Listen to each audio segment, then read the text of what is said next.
चला, जसं की आपल्या हिंदू धर्मामध्ये आणि आपल्या धर्मातले जुने लोक जे पण आहेत ते बोलतात की एखादं शुभ कार्य करायला जर तुम्ही जात असतान किंवा घराच्या बाहेर जात असतान तर घरातलं देवदर्शन करूनच निघावं. देवदर्शन करूया आणि आपल्या प्रवासाला लागूया.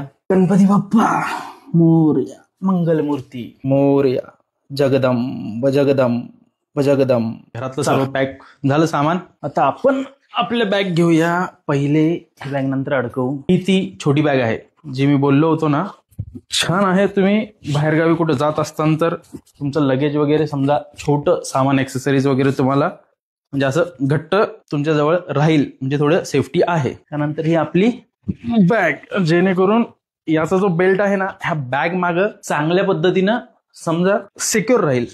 याला थोडं टाईटही करता येतं. आता पुढे चालून थोडं टाईट करीन. एक मित्र येतोय न्यायला आपल्याला, बस त्याचीच वाट पाहतोय. 2 मिनिटांमध्ये येईल. तर फायनली आपण ट्रेनमध्ये आलोय. मित्राने स्टेशनवरती ड्रॉप केलं मला. स्टेशनवरती ड्रॉप काय केलं, ट्रेनमध्ये बसवण्यापर्यंत सोबतच होता. चांगलं गुड बाय बोलून गेला. त्याच्यामध्ये काय ना, मला कोणाची प्रायव्हसी थोडी जपायची मला सवय आहे. आता जे जवळचे लोक आहेत ना, प्रत्येक जण कॅमेराला युज टू नाहीये, तर त्यामुळे कोणाच्या विदाऊट परमिशन मी कोणाला सडनली कॅमेऱ्यामध्ये मला म्हणजे इच्छा नाहीये तशी घ्यायची मला. पण हा एक विषय आहे. आणि दुसरा, छोटे छोटे व्हिडिओ जसे समजा की एखादा नेचर वगैरे स्टेशन हे दाखवण्यात मला काही इंटरेस्ट नाहीये. मला फक्त इन्फॉर्मेटिव्ह जी चांगली गोष्ट आहे ती लोकांपर्यंत पोहोचवायची.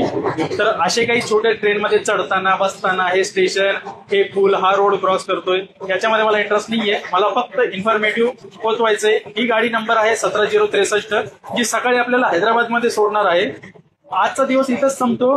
उद्या हैदराबादचे जे पण हैदराबाद आपण एक्सप्लोर करणार आहोत ते छोट्या छोट्या व्हिडिओमधून मी तुमच्यापर्यंत पोहोचवीन. जय श्रीराम.